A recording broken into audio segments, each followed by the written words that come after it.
to get right into our first action item, which is the approval of the March 26th and May 28th meeting minutes. If you've had a chance to look those over, we will open it up for a motion for that item. Motion from Glenn from Harrisville. Is there a second? Second from Daniel from Ogden. Thank you so much. All in favor, say aye. Okay, motion passes. Thanks so much. Here, our next item is item number 2. It's the Transportation Improvement Program business from Ben.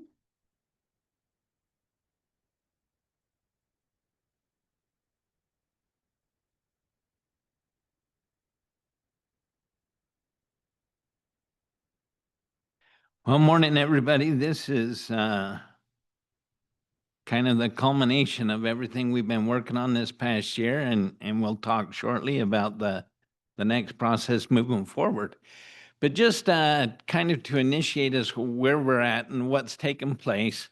So you'll recall that back in last September, the request for letters of intent went out. Those were due in early October. Then a request for those prospective projects to prepare a project evaluation concept report or application. Those went out. Those were due in early December. We went through the evaluation where we were on site. We coordinated and worked with the project sponsors. And then in March, this body made a recommendation of new projects to add to the tip and the STIP. And then we made that preparation in the draft programs. And then we were out for public review and comment during the month of June. Now, maybe to needle down on, because we'll come back to this. This picture can, here we go. So when we prepared the information to go out for public comment, there was a copy of the table, and I've got a copy here, a couple of copies if anyone wants copies of the draft copy. But in your meeting materials, there's also a link to the table, and it has all of this information. Jordan, clicker's not working for me. Will you just tap the button the next time? And so you can see then included with the draft tables for the STP, the CMAC, the TAP, and the CRP programs.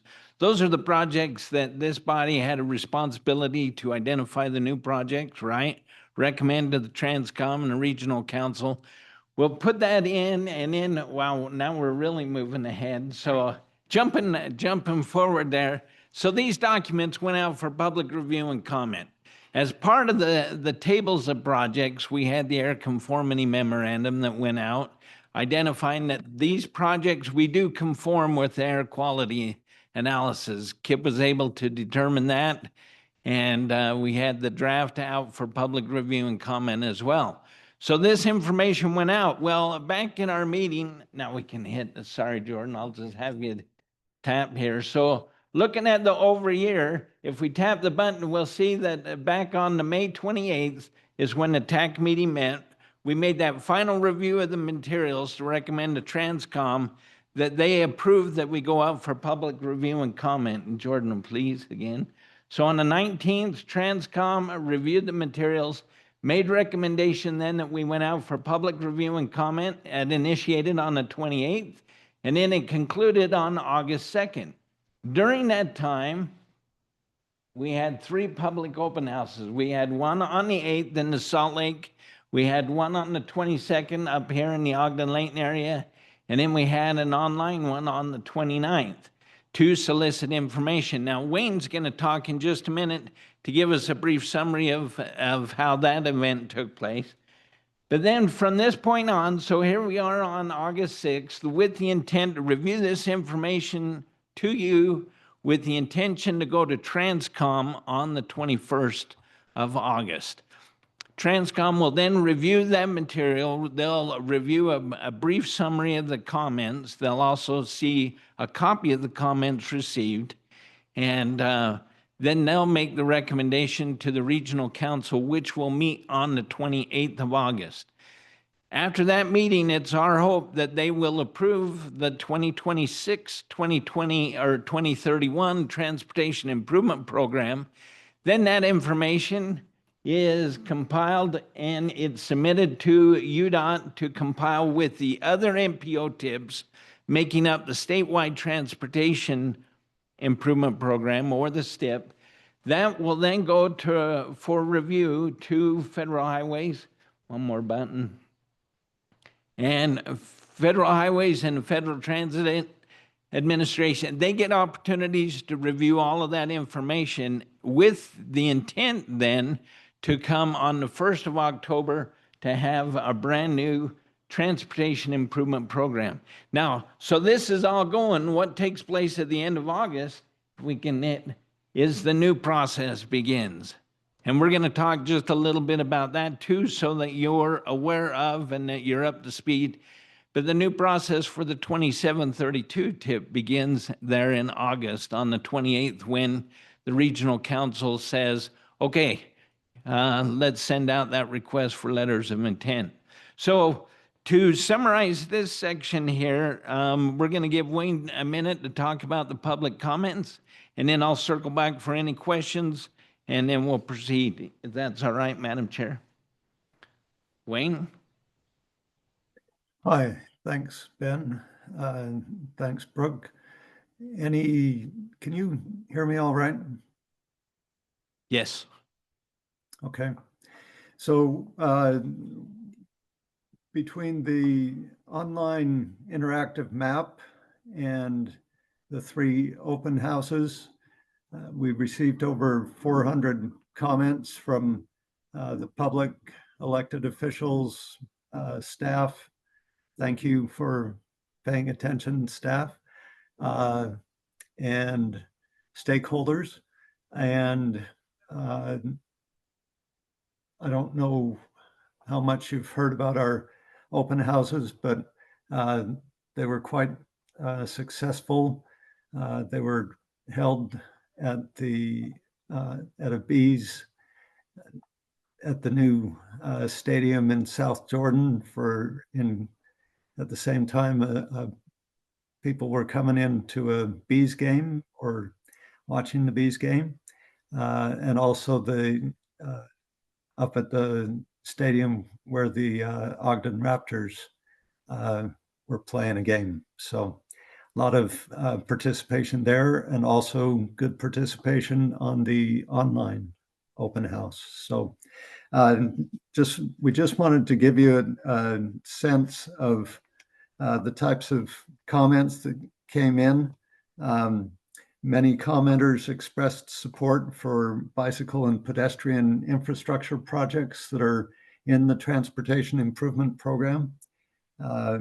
Many commenters expressed a desire for additional safe bicycle and pedestrian infrastructure. Many requests were made to safely accommodate cyclists and pedestrians in specific roadway projects. Many comments expressed a desire for improving or upgrading the transit service. Many commenters expressed a desire for expanding the transit system. Many commenters voiced support for the Rio Grande, the citizen-based Rio Grande plan in downtown Salt Lake City. And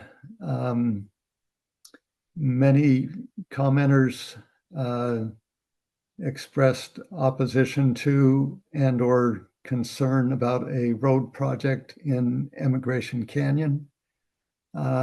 Several commenters asked that more focus, more priority be put on transit improvements and expansion, and less focus on highway improvement or highway expansion.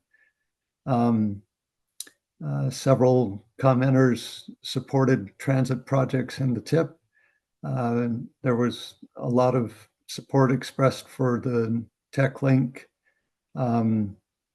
anticipated new TAC link corridor from the airport through downtown Salt Lake and up to the U, as well as for front runner double tracking.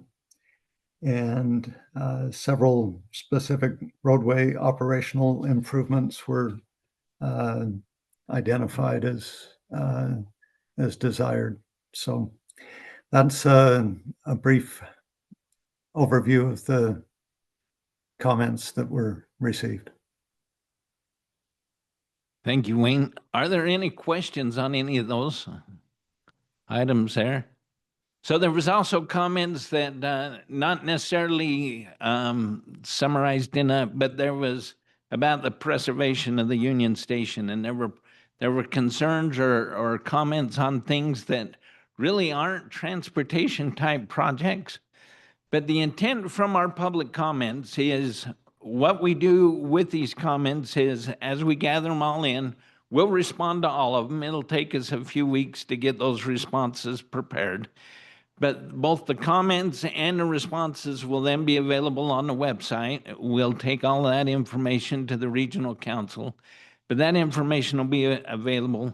We also want to make sure that each of the jurisdictions, if there's specific project information or comments, we want to make sure that the project sponsors are aware of those, as well as the Department of Transportation and UTA. As you know, the public process can help us significantly on a lot of projects. Sometimes it saves us money, sometimes there's creative ideas, and sometimes it's just information to be aware of as we work with our citizens and fulfill that responsibility that's been entrusted with us. So is there any questions on the draft 2631 tip or the public comment or the conformity finding?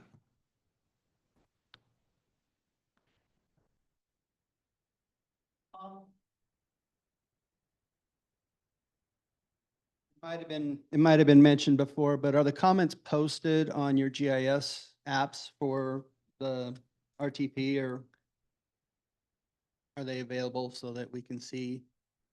For the comments received during the public comment review, they will be, yes. Excellent. So once the public comment period ends, we lock that. We're always taking comment. UDOT, UTA, all of us, we're always soliciting comments, just like each of your jurisdictions.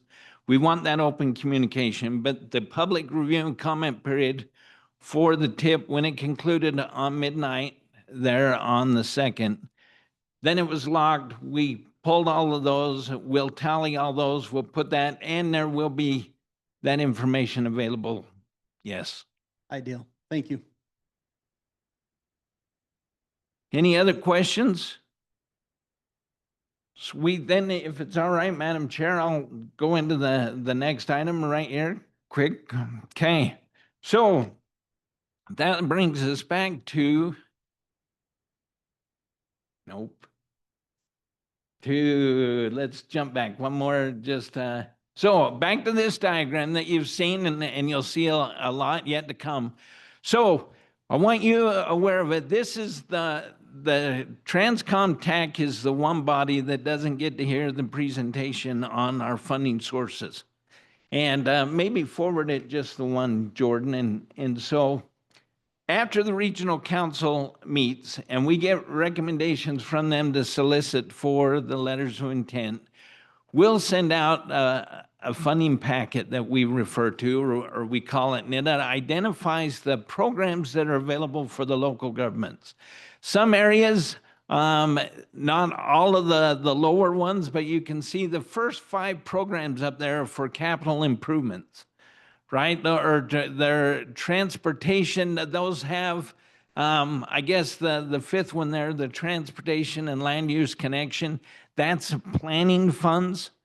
But you got the carbon reduction program, the transportation alternative program, congestion mitigation, air quality, or the CMAQ program, and then you've got the surface transportation program. Those are the transportation capital improvement type programs that this body generally is very much involved in identifying the right projects to move forward. Sometimes you wonder what kind of projects are a good idea. What I would recommend is that you go on to pull up the TIP document. Even if you use that link that's on there, You've got all of the projects that are approved that are currently sitting on the tip in each of those programs across the Wasatch Front. All of those from Brigham City all the way down to the Utah County line. Get ideas of what projects, thumb through them. Maybe that'll spark an idea of a project that you need to accomplish in your neighborhood or in your cities. An intersection improvement, a bike and ped improvement, a road improvement. Look at what projects you've reviewed and approved, and look at the other urban areas too. Get an idea. And then when you are requested here at the end of the month to prepare and solicit a letter of intent, you can send that in, and that letter of intent could have a dozen or more while you're thinking on them. A letter of intent essentially is just the name of the project, 1 or 2 sentences to identify what the project is. We want to do this facility on 200 South between 5th West and 6th West, and we want to widen, reconstruct, and add curb gutter and sidewalk and open shoulders, or have a consistent cross-section. Or we need a sidewalk in this area because the school's got none, kids are standing in the road. Anything like this, put them all on that letter of intent list, submit that in, and then there's time for you to needle down and say, okay, this year I think we're going to focus on these, and we'll prepare concept reports and submit them when the time comes. But they need to have been identified in a letter of intent to be eligible to submit a concept report. Does that make sense? So be aware in your emails at the end of the month, this email will come out. It'll look like this, the front page, and then there'll be a calendar identifying when the funding is available, what the money looks like, and then a description on what an STP project or CMAQ or a TAP, what do those projects look like? And it'll go through all of those. There'll be a read ahead or a one sheet on each one of those programs. And then those letters of intent will be due on the 25th of September. And in that potential concept report, if it's an eligible type project, we'll let you know. If it's not, we'll let you know. Don't be concerned in the beginning, but then those concept reports will be due in December. And so the process has begun. Keep an eye on your email. Is there any questions on that? I'm getting all choked up. This is all exciting.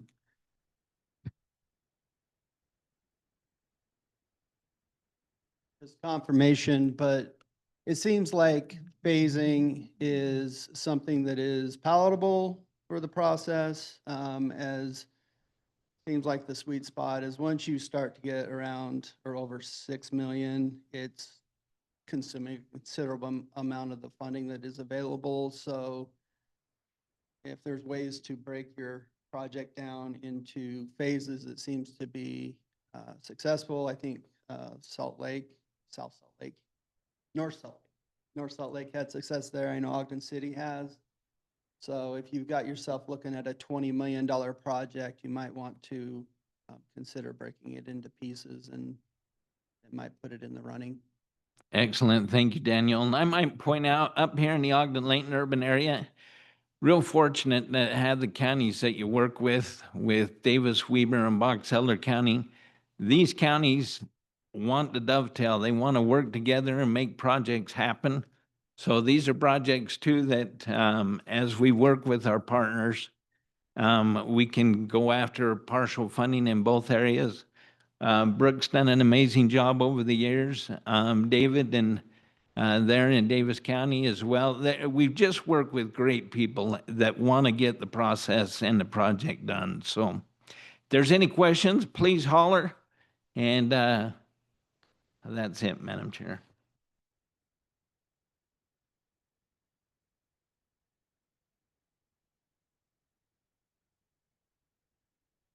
Thank you, Ben. Thank you, Wayne. That's great information.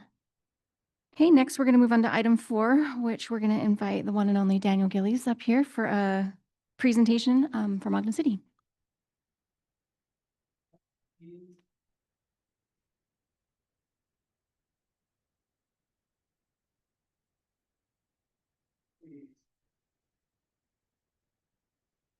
Come back to something.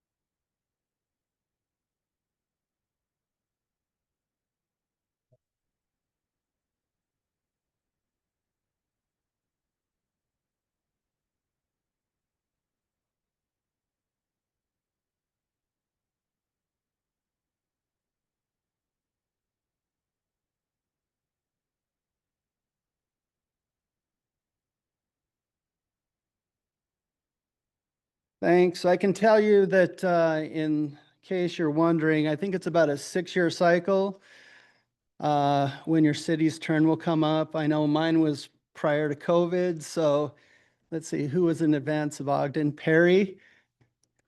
Oh, no, it would have been North Ogden, 6 years.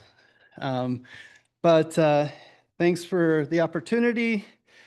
I picked a project that was something that, well, it's a puzzle. And there's a lot of puzzles in life, you know, DB Cooper, JFK. How did Ozzy Osbourne live so long? Why Ben likes llamas, raises llamas. A lot of mysteries, but with respect to Ogden City, and on sheet 1, we have 3 intersections that fall in our east central area, and highlighted in yellow is 23rd and Monroe, which historically had an unusual high rate of accidents. And the other 3 are 21st and 27th Street, which were slightly behind that. And for the longest time, even me prior to being the traffic engineer, I had heard stories about this intersection and wondering what exactly might be at play to result in the numbers that we were seeing. And my predecessor had installed stop ahead advanced warning signs. I ended up doing a study around 2017 where I felt like I was going pretty heavy with some red curb restrictive signage, upsizing the stop signs, eliminating vegetation, etc. And we still didn't see a significant change. So this puzzle persisted until we got into the CSAP.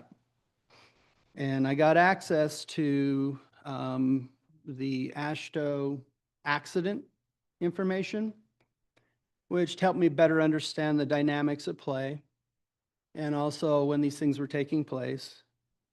But there was a specific day where I had a project in the area and I was driving through there on 23rd, and it suddenly dawned on me because I was deep in thought. I'm like, where the hell am I? Like, I honestly didn't know when Monroe was coming up because the roads all started to look exactly the same. And so I thought, well, clearly something needs to change here. And how do we create a situation where there's a visual cue to a motorist that this is indeed Monroe? You are here. So in looking at our options in the MUTCD, actually, I guess I should just skip to the accident data. That's the next sheet, it's sheet 2. So sheet 2 is showing, this is a print off. I highly encourage anybody who has any interest in your traffic in your city, accidents and so on, to get access to this AASHTO. It is really user friendly. It's amazing how you can boil this information down and try to see trends. But this data, and don't let the title mislead you, this is actually from 2010 all the way to 2022. So it's not 15 years, it's 12 years. But what can be reported, and I've got it highlighted on sheet 2 down at the bottom, is 94 accidents. That was almost 6.5 a year. Now, this is clearly meeting the threshold for a signal warrant or minimum consideration, as that is a factor for the warrant. However, the traffic in this area on 23rd, and you can see the previous sheet because I listed the ADT, is low. It's a local street. We've got 24th, which moves a lot of traffic. Monroe moves a lot of traffic, and 22nd Street also moves a lot of traffic. And anyone who is familiar with Ogden City in the East Central knows that the even roads have signals, the odd roads don't. So why would a person not just elect, if they were worried about pulling out into 22nd, just simply go to 24th and 22nd to make their left turns? You know, it's very puzzling. So 94 accidents in 12 years. So 6.27 a year. The next sheet, which is sheet 3, will show that 48% of them had some form of injury. 86 accidents, so 91.5% were angle type accidents in the manner of collision. Looking at sheet 4, the conditions for these accidents, majority of the time, were dry conditions and clear weather. So we're not even talking winter snow or fog or heavy rain. And on the final sheet, sheet 5, it just confirms that a majority are in the daytime. So aside from some human distraction, whether it be intoxication or looking at their phone, it would be hard to say that 86 or 94 motorists were looking at their phone. Clearly there's an environmental factor here.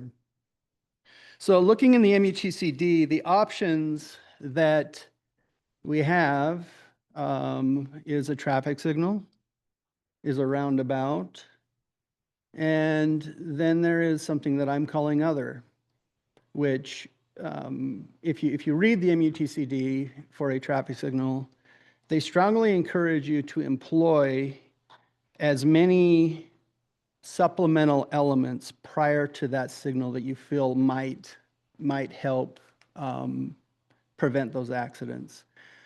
Because maybe it's not a mystery to the folks here, but a signal doesn't reduce accidents. It just simply changes the type of accidents that happen. So we did that. We employed red curbing, large stop signs, etc. Sheet 6 is showing you how that road looks. You can just see how it just puts you right to sleep. 56 feet wide pavement. The stop ahead is right there. The stop sign's a little hard to see. Sheet 7, this is going eastbound towards the mountains. Sheet 7 is westbound, and I'm just as sleepy looking at it. It really just doesn't spell that Monroe is coming up and that your life and your car are in danger if you miss that stop sign. So as far as the options that I was considering, the one that popped up into my mind because of the width of the road was signal would cost $1.5 million. A roundabout would be more expensive because of the proximity of the homes and the width of the roads. And so you're thinking maybe like a flashing stop sign. I'm not completely in line with flashing stop signs. I'm not exactly sure of the liability. I'm concerned about propagation, right? The hardest thing you have to tell the public is no. It's easy to say, yes, I'll put a flashing stop sign in, but they'll see it and say, why can't I have one? So if the MUTCD doesn't tell you, you don't put it here, then you as a city have to determine why you're putting it somewhere. So I wasn't inclined to do a flashing stop sign. So the thought that occurred to me is we got a wide enough road that I wanted a car that blew through that intersection to actually hit a stop sign and have it on their hood. It would be so far out in front of them. So the proposal was to put a median, a snowplow friendly median, right where that center line is and the stop bar that would post a second stop sign. And this is in accordance with the MUTCD. I can read it for you. So I think it's in the stop sign section, but it says, at wide throat intersections or where 2 or more approach lanes of traffic exist on a signed approach, an additional stop or yield sign may be installed on the left-hand side of the road and or a stop or yield line may be used to improve observance of the right-of-way control. A channelized intersection or a divided roadways separated by a median or divisional island, the additional stop or yield sign may be placed on a channelizing island or in the median or on the divisional island. So that is what I did. And the next sheet shows you the pre-existing conditions. You can see how our crosswalks are. In particular, The nature of the crossings is primarily on the east leg are problematic, as I don't know if any other cities have this, but when you have two sidewalks that are set back and you have a park strip, they meet at the corner and create a plus. And the negative of that plus, especially if you have a really wide park strip, is your stop sign must be in advance of that crossing. So you end up pushing the stop sign way back.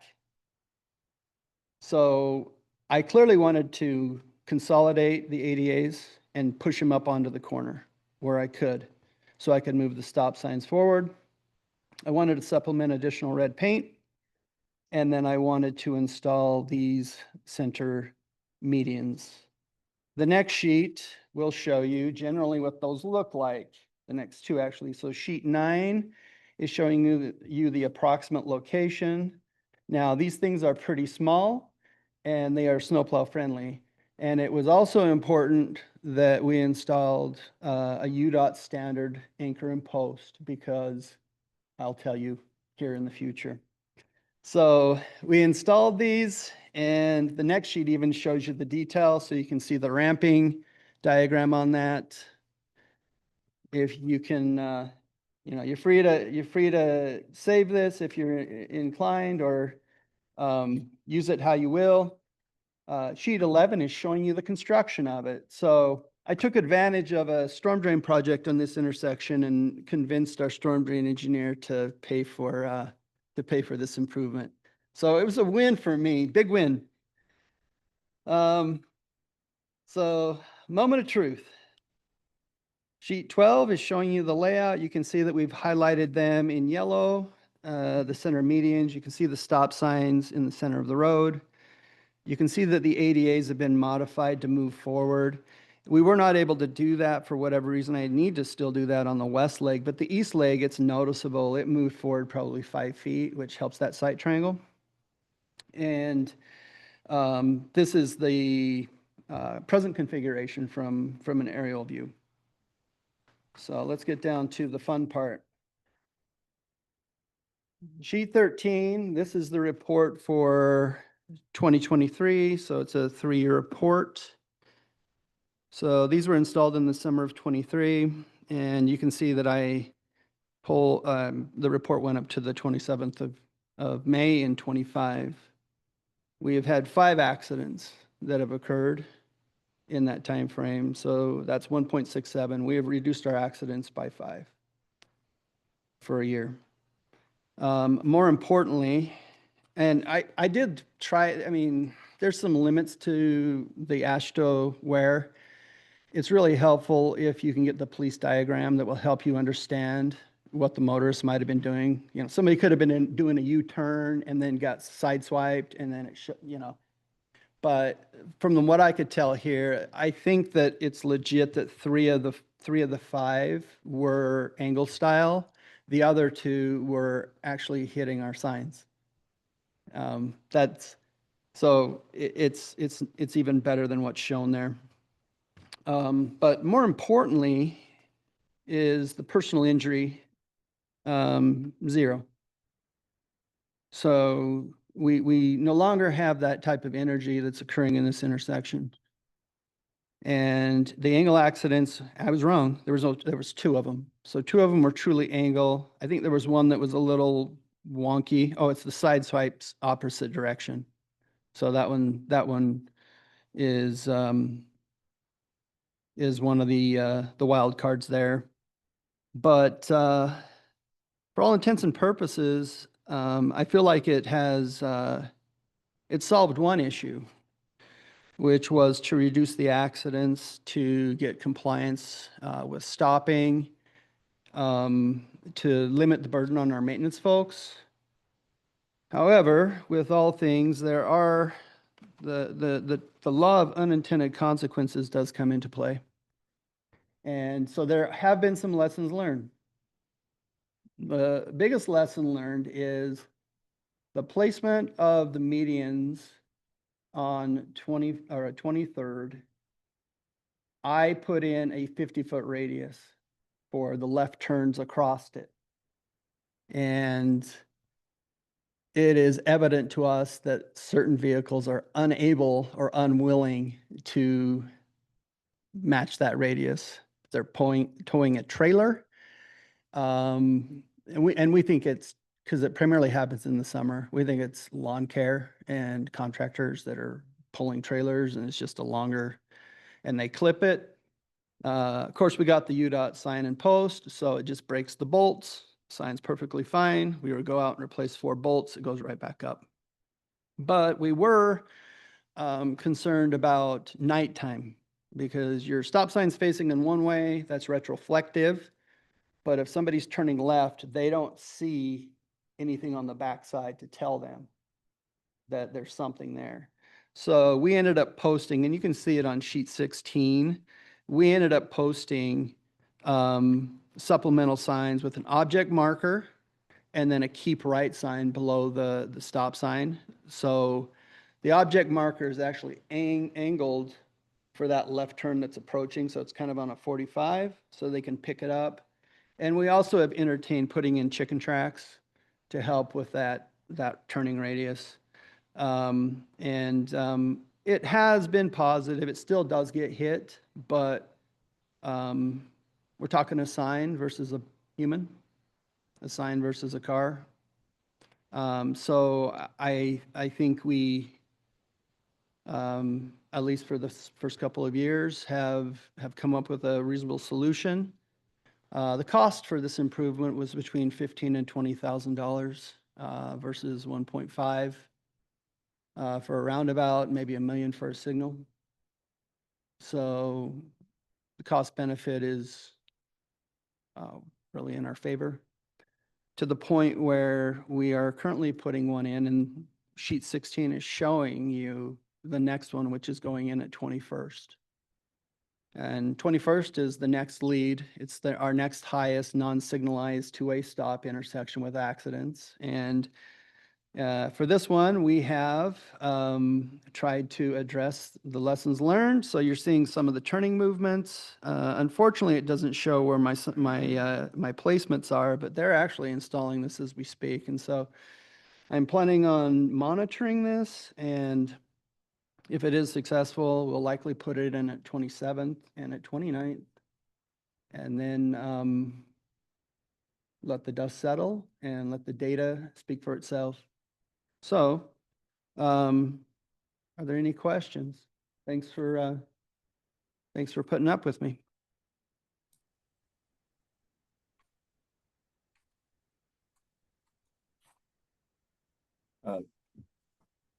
Brooke, I had a comment.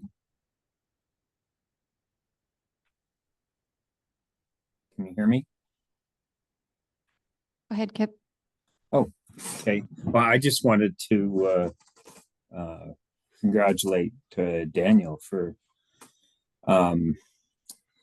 looking at things in a new way, thinking outside the box a little bit, yet staying within the legal recommendations of the MUTCD. I think it's good for all of us, a good example that you can think differently and still follow approved guidelines. I had one question though, as far as hitting the sign.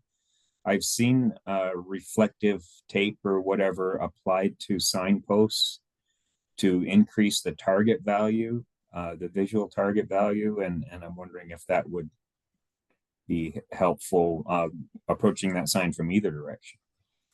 We had considered that, Kip, but it made sense to do the object marker sign, as it would convey to the motorist which side they should be on of that sign. So if we did just the tape, it would identify the sign, but it's very possible they could go to the wrong side and end up crossing into the wrong lane.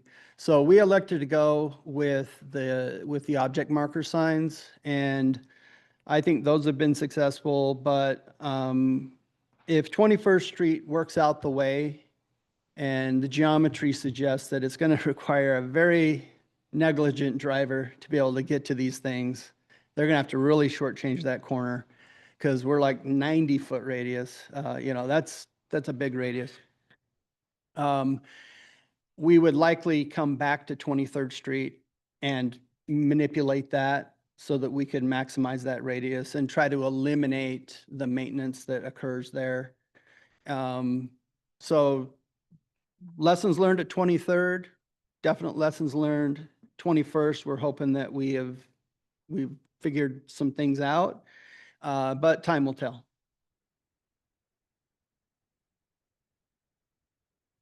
Are there any other questions for Daniel?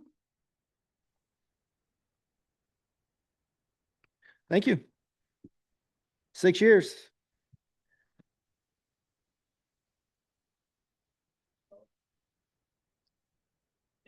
Thank you, Daniel. It's always a pleasure. And agreed, great comments, Kip. I hope everybody out there commuting on Ogden City streets understands how much work Daniel puts into trying to keep them all safe. So appreciate it. Okay, we're going to move on to item 5, which is a presentation from the LRP group on the draft preferred scenario for the 27 through 55 RTP. Okay. Hey, Brick. Sorry, everyone. I'm online. Okay, there. You can see my screen now. So I'm going to give you a presentation. The LRP group is a long-range planning group here at WFRC. I'm Julie Bjornstead, the long-range planning group deputy director. We're just going to give you an update on the development of the 2027-2055 RTP with a focus on the draft preferred scenario. Sorry. Okay, so this is the RTP planning process that we go through. Perhaps we talk less about the RTP in this meeting than about the TIP. And so as a reminder, the Regional Transportation Plan is a 4-year planning cycle.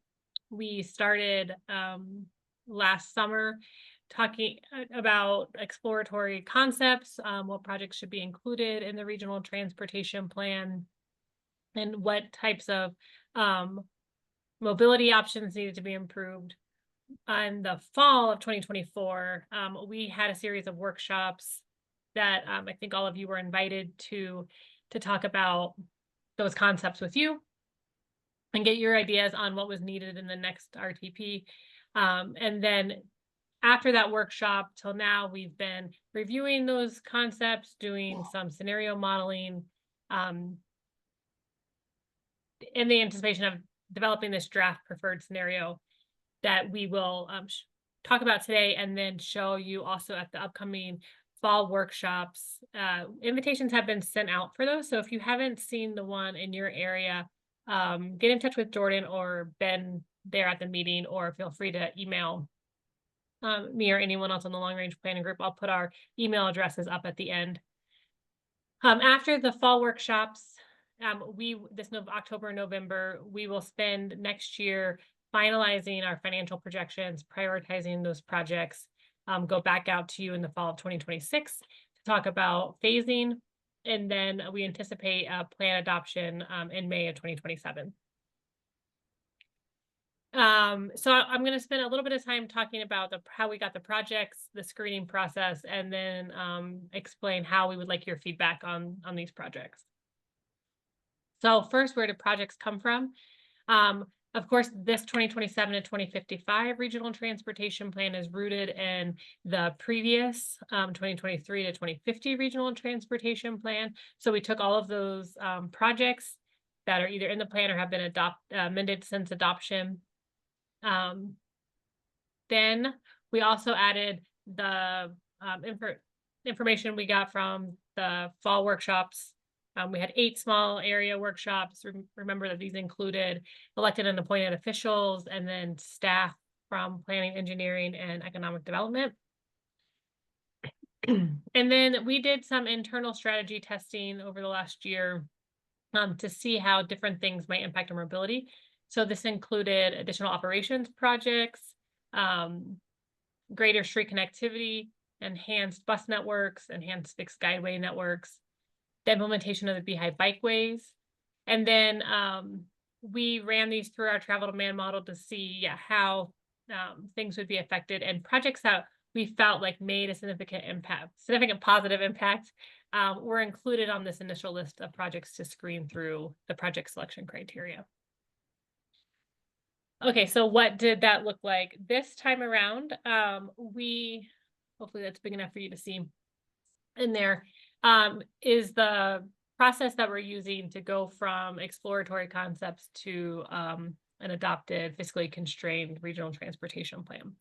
So this is starting by getting that world of concepts, running them through a preliminary screening to determine whether they should be included in like a Wasatch Choice Vision, either as the regional transportation plan or as an exploratory concept. The projects that pass through this initial screening will then go through an additional more technical screening to determine inclusion in the regional transportation plan. And then you saw on the chart over the next, over 2026, essentially, those projects in the regional transportation plan will go through additional screening to determine need and then phasing. So this is the work that we either completed or sort of currently in process. We've run the initial world of concepts through the preliminary screening and the technical evaluation. And then we have a set of preliminary projects that we feel should go into the regional transportation plan.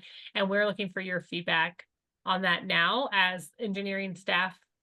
We gave the same presentation to the planning staff. And then at the fall workshops, we'll review with a broader set of stakeholders. So that preliminary screening that the world of concepts went through looked like this.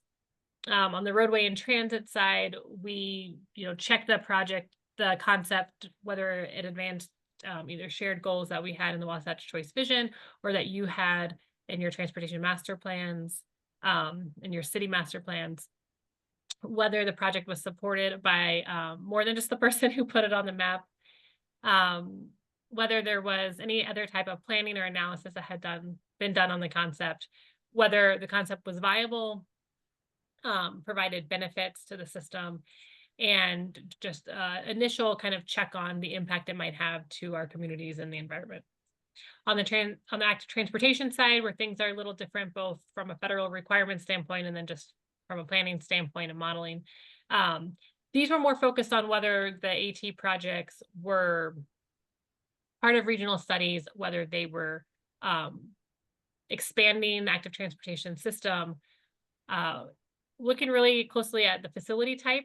And so if the facility type was a cycle track or shared use path, a bike lane or buffered bike lane, or it was a different type, but that it was part of a longer route, those were included. We were trying to screen out, we have some projects on the plan, we were trying to screen out like shared shoulders, these things that aren't really providing a safer network for active transportation users.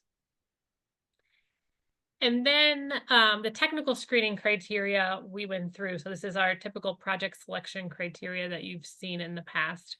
On the road side was looking at whether the project was needed from a volume standpoint, whether it improved volume to capacity ratios, whether the project provided an operational benefit, did it provide a safety benefit, was it needed to enhance freight mobility, or did it provide greater street connectivity? On the transit side, we looked at modeled ridership, and then how a transit project improved access to opportunities. And on the active transportation side, again, looking at that regional scope, whether it helped a project overcome a barrier, it served a major destination, and improved safety. So then we're at the point where we would like your feedback. We have an interactive map that we've made, which allows you to compare the existing adopted 2023 RTP with the draft 2027 preferred scenario. That's a little slider that you can go back and forth and zoom in. And then it's just a simple function of allowing you to leave a comment about specific projects or in general.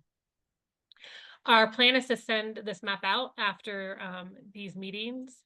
And we would like comments by mid-August, so in a week or two, to just get your initial feedback. And so we can kind of move forward with finalizing this, looking at your comments to see if any projects need to be changed, removed, if we're missing something. And then there'll be a more formal comment period at the fall workshop. So like I said before, the invites should have gone out. These will be in October and November. We're sticking to the same 8 small areas that we've had over the last few years. And in addition to planning and engineering staff, we'll also invite economic development staff and elected appointed officials. So those typical people who are invited every year. If you feel like we're missing someone, please let us know that as well. My contact, I think maybe Ben told you at some point that we updated our email addresses recently. So my new contact is julie.bjornstead@wfrc.utah.gov. And if you can't remember that, then you can email anybody on the long range planning team at longrange@wfrc.utah.gov. And we're happy to answer any questions about the comment map, about the invitations to the fall workshops. Or I can answer any questions now that you might have about the process or about what we're looking for in the review.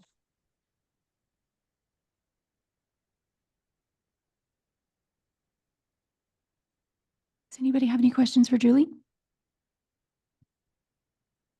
Hey, seeing none. Thank you so much, Julie. And thank you all Thanks, Brooke. for all your hard work in that. It's a lot of great information. We appreciate that leading up to the workshops. We'll see you Oh, then. I should mention, sorry, Brooke, one more thing. The email that we'll send is just to the engineering staff. So not the whole list of the invitees to this meeting. And we're just looking for more like technical. So there's no need to, we are at this point, we're not looking for elected official endpoint or anything like that. So we'll get that in the fall after things are more finalized. Okay, perfect. Thank you so much, Julie. Yeah. Okay, next on the agenda, we have Christiana Johnson for item 6 on funding of electric vehicles and charging stations administered by the DAQ. Awesome. Can you hear me okay? Yes, welcome. Thank you. Awesome. Thank you so much for inviting us. I'm going to share presentation. One second. Okay. Can you all see that? Okay. Yep. And thank you. Perfect. Okay. Thanks so much. Okay. Well, hello, everyone. Thank you so much again for having us. My name is Christiana Johnson. I go by my initials CJ. And I'm a grant manager with the Utah Division of Air Quality, and I'm here with a few of my teammates, and we are here to provide some more information about our grant and incentive programs for related to transportation, and primarily it's a lot of funding for electric vehicles and EV chargers. But I will just give a high-level overview, and really appreciate all this information you all have already shared about and the important work that you all are doing, thinking about land use and about transportation safety and planning. And so we're here to kind of talk about this piece of funding for vehicles and chargers and some other transportation programs. So just wanted to, again, start with kind of a high level overview of the fact that we have more than $200 million of federal funding and some other sources for transportation related programs.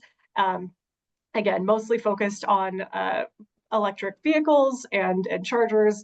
And so this is really a kind of unprecedented opportunity for both Utah fleets, both public and private, as well as Utah residents to get access to some new electric vehicles and equipment and some other types of projects.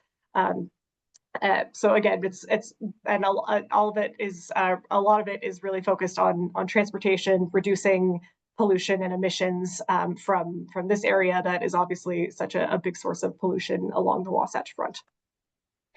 So I'm just going to go down kind of a level and outline some of the biggest grants that we have been awarded over the past year or so. So the first is the EPA's Climate Pollution Reduction Grants, or CPRG. You may have heard about this. We call it the Beehive Emission Reduction Plan. And so this includes a planning grant that is ongoing to look at near-term and long-term emission reductions. It's currently focused on the long-term comprehensive plan, which goes out until 2050, looking at emission reductions from various sectors, including transportation. So some of you maybe have already heard about that or been a part of that. But on the implementation side, we got this, roughly $75 million grant to stand up some new grant and incentive programs for various things to reduce emissions, and I'll talk about that more in detail a little bit later. But just high level, yeah, that's a lot of funding from that grant. We also secured funding from the Clean Ports Clean Ports program. This is the largest environmental grant in Utah history, actually. So it's $110 million to deploy new electric and zero emission technologies at the Salt Lake City Intermodal Terminal specifically. And so that's really exciting. We're excited to be working on that. And the Utah Inland Port Authority also secured a planning grant through the Clean Ports program. And so we will be working with them as well. And then last, I wanted to touch on the Clean Heavy Duty Vehicles grant, which is $60 million total. It's $42 million for electric school buses specifically, and then $18 million for electric vocational vehicles throughout the state of Utah. So, some of these grants are focused on specific areas, geographic areas, but a lot of them are statewide, which is really exciting. And then I also wanted to highlight that we have some kind of existing and ongoing funding as well. That's worth mentioning. So we have more than 16 million, about 17 million for the Utah Clean Fleet program, which is the program that we administer to specifically reduce vehicle emissions from fleets. So there's $10 million available through the Volkswagen Environmental Mitigation Trust. I'll also talk about that a little bit more in detail later on. We have more than $6 million available through the Diesel Emission Reduction Act, or DERA funding. And then we are also going to be administering $1 million through the Carbon Reduction Program. So now, again, I'll just highlight some more details about a few of these funding sources. So again, this CPRG implementation grant, that's about $75 million, is the majority of it is funding for electric vehicles for fleets, public and private fleets. So there's funding for light duty electric vehicles, for electric delivery trucks, electric refuse haulers, electric transit buses, and electric school buses. The funding for school buses in this grant is really meant to help school districts that haven't been able to access electric school buses yet, because the majority of school districts in our state have not been able to do that yet. It's great to see that some entities like Salt Lake City School District and some others have gotten this funding, but yeah, this is meant to kind of get funding to those entities that really haven't gotten to try it yet. And then we also have a significant amount of this funding for electric vehicle chargers. And so these are chargers for fleets, again, for maybe public and private fleets, for workplaces, multifamily housing. It's really meant to kind of encourage and incentivize chargers for entities that might not have been able to get it before, and basically just not for single family housing. But my colleague can talk more about that if you have questions.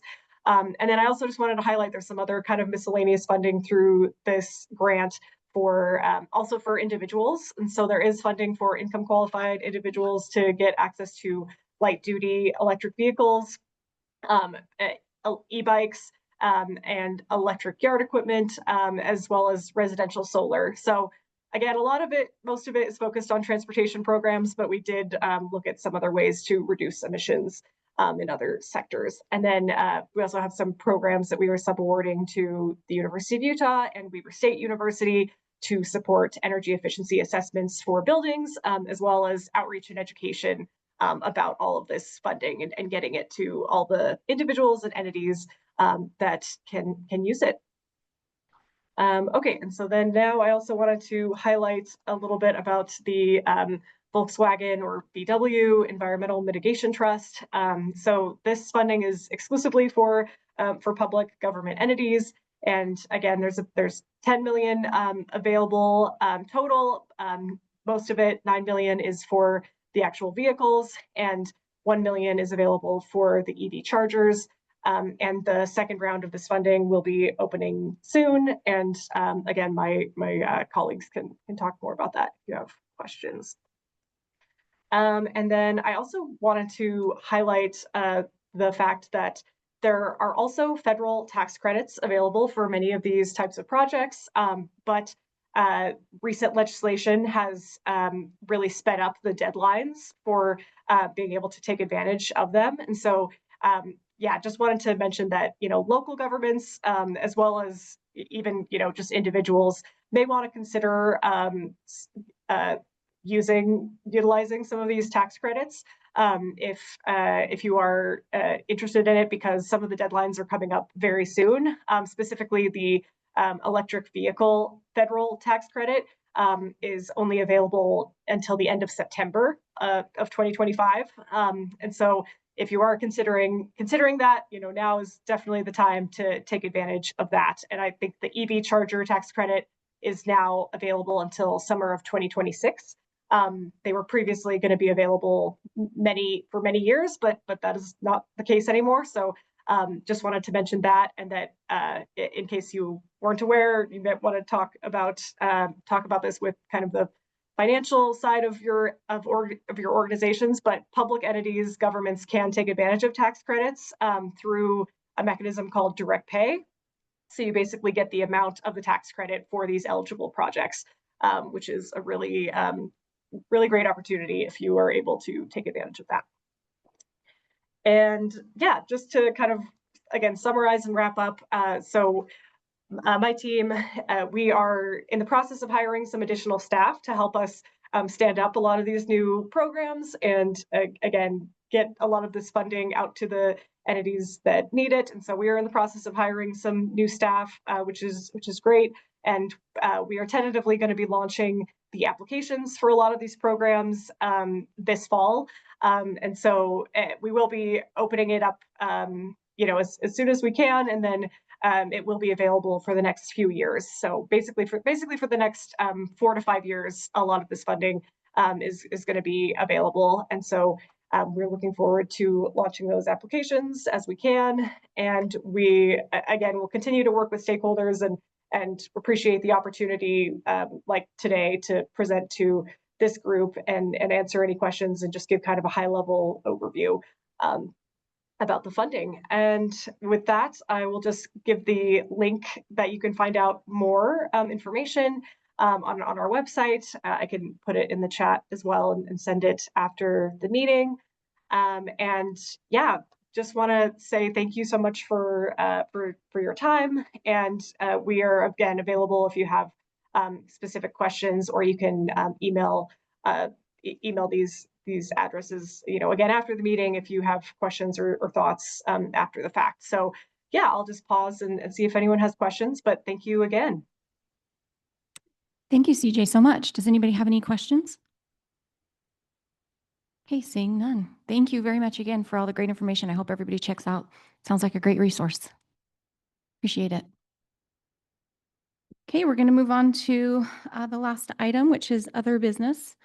I first just wanted to take a moment and send our sincere condolences out to Glenn and Harrisville City for their tragic loss that they've had over the last week or so of a couple employees. One, which you may be familiar with, was a member of this committee, which was their Public Works Director, Justin Schinsel. He was great here and was doing great work in the city. Great person, and we are all feeling that loss. So just wanted to extend our condolences to you all and wish you well over the next while. We want to thank Daniel for the refreshments today. You're awesome. Thank you for your presentation. Our next meeting looks like it's going to be on October 15th, and we'll have a presentation and refreshments from Plain City. Is there any other business that anybody would like to discuss? Okay, seeing none, I will take a motion to adjourn. Motion from Boyd. We are adjourned. Thank you all.